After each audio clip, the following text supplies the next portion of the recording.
You're going to see it, I believe this tour is lights on, correct? Yes. Lights on, which means take as many pictures as you can. Flash bulbs and video, you go right ahead. But if I say something that sounds wrong, I'm editing your video. Sorry. Let's see how far we can get into this mine before we get trapped. Go for it. And everybody stuck in the loading zone, well, we will see you momentarily. Wave goodbye to all of your friends and neighbors because you are the first to experience the mine with the lights on.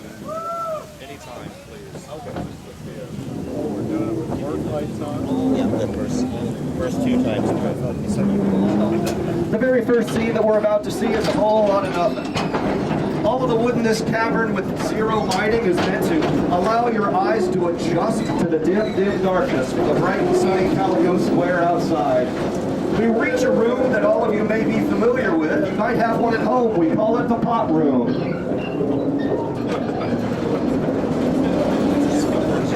Let's see if you're awake. Every 10 feet. It's amazing. Never have to do it over again. We hear the sounds of bubbling, but this is in not show mode, so we're not getting any bubbling pots at the moment. The scene in here may likely get some new lighting. That's right. Very subjective. Everybody remember there used to be steam in this room? The guys are Wouldn't it be subdued neat to bring too. that back? Well, that's in part of Knott's Berry Farm's budget, so please encourage them to spend the money. Yes. Fingers crossed that'll happen. Go right ahead.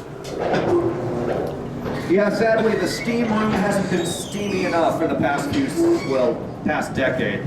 Fingers crossed, Knott's Berry Farm will put that money right back into reigniting the steam vents in this space. Every now and then you'll see a little incandescent light bulb covered by rock. It was meant to look like glowing lava underneath the craggy rocks. Instead, it kind of just looks like a light bulb underneath the rock. Old Mother Earth is pushing hard on these boards. We're going down, down, deep into the mine. For those of you who haven't figured it out, we are on a descent. We are going all the way to the base of the mine in order to reach this here glory hole. We strike a good shot. Shall I get blue? Yeah, do it. All right. Many a miner has come far and wide in order to stick his pick in this here glory hole. They've tapped that golden vein in order to strike it rich. And even got the I'm only seeing if you're listening. war boxes even more. And as we continue our little tour from the bottom of the glory hole, we're going to start reaching to the top. The next room we see begins our cavern of water, where blind fish have not seen the light of day. But if you don't see any blind fish, don't worry, they can't see you either. Another item. Who's always looked in the water when they've asked about blind fish? Oh, okay.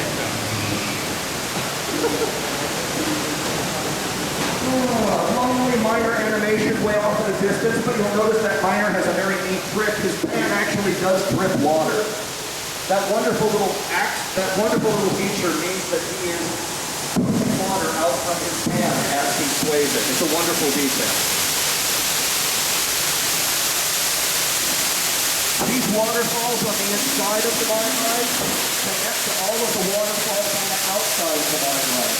It is one gigantic pump system, and it is all cycled through a very small pipe. It's all the same water.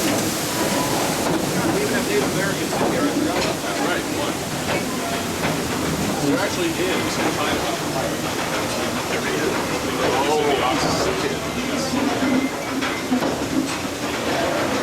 We have reached the room of square set timbering, giving us a portion of our educational tour.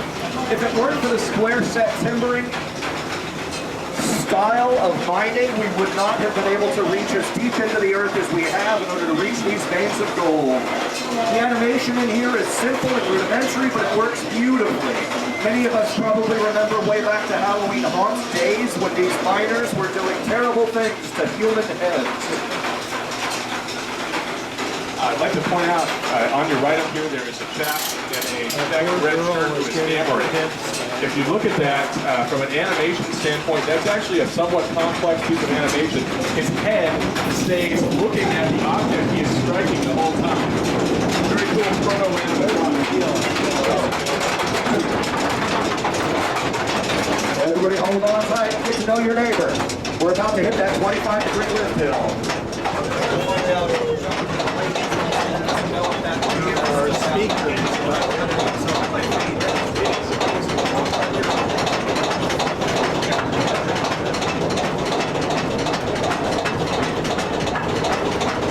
I love that smell and I love that clackety-clack. The smell that you're smelling is the oil that Bud Hurlbut has had a constant drip system on this lovely chain, which we only just replaced a year ago. On this ascent, we are about to hit heaven. That's wrong. That should not happen. That's maintenance.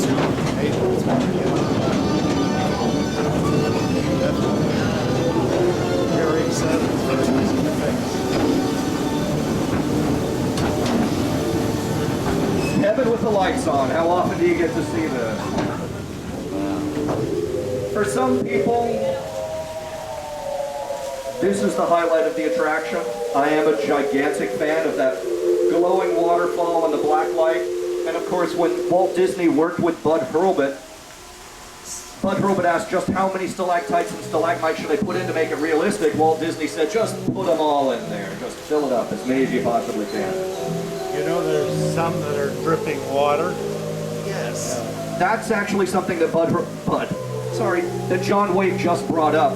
Some of the stalactites, the ones on the ceiling, were designed in 1960 to actually drip water.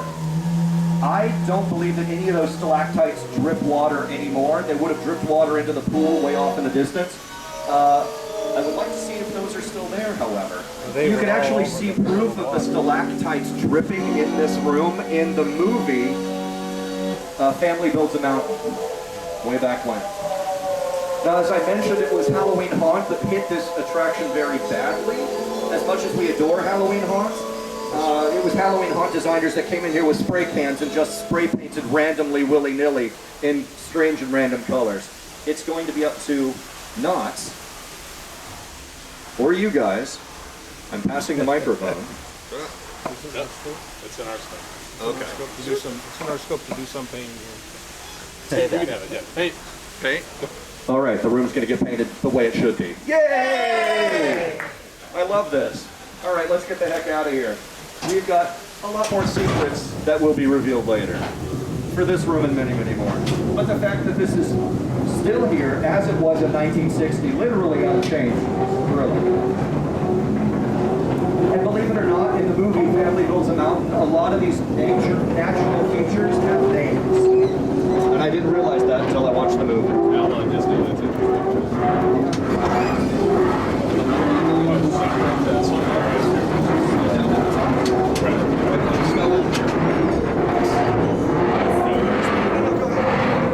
So this is the gold mine, right? Notice there's absolutely no gold in the entire mine.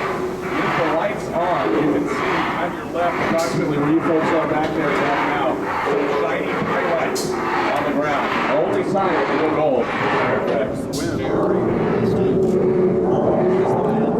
We're also passing by that lovely air-conditioned fence, which actually is a real thing that can happen in nature.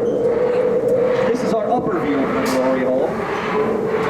For those of you who are looking out to the train's left-hand side, you'll notice at the very top of the glory hole is a pulley lift system with a gigantic canister of ore that is being lifted and lowered. And that is one of the hardest points to reach in this entire attraction. That little room, I believe there is a man up there. Is that correct? There is a man up there. Used to be two characters up in that way top of the hole. But it's very, very difficult to reach. There's only one ladder that can go up there. Not a staircase, but a ladder. And it's basically a vertical ladder. So if there's any figures going in and out of there, best of luck to whoever has to have that job.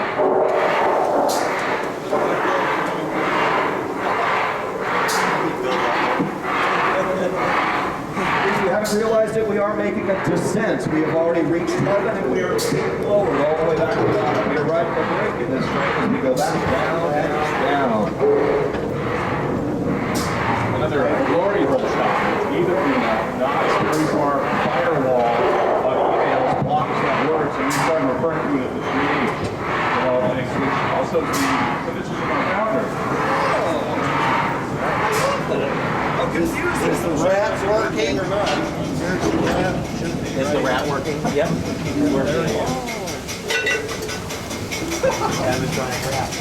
I don't know how old that little rat is. He's been there for quite some time. And the rock pressure is working tonight as well. That's awesome. We're driving past a little static figure on our left-hand side. We make our way out on this treacherous ledge.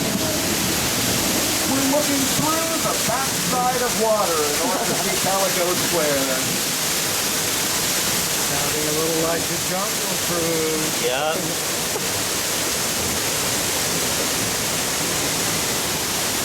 Oh, the Christmas lights over Ghost Town look fantastic, but they're going away soon. Today was the last day of Christmas for Knott's Dairy Farm, and all those Christmas lights are twinkling into the dark. We're going to get the heck out of Dodge. Should we take this one fast, or maybe you want to stop it there?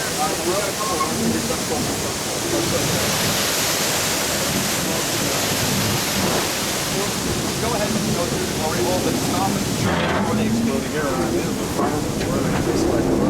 One last look at the glory hole over on your left-hand side. We've been circling the hole and circling the hole, and now we're just going to go for the grand explosion.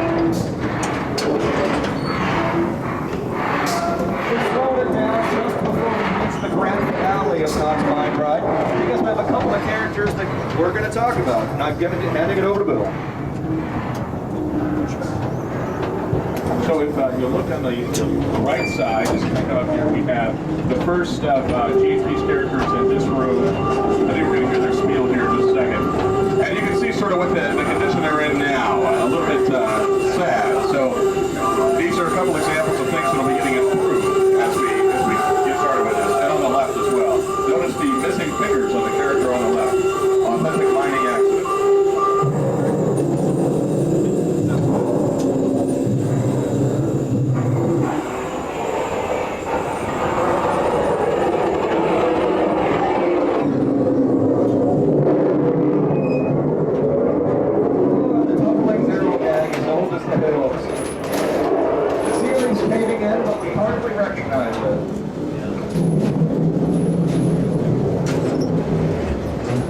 The grand finale can definitely use a little bit of love, don't you think?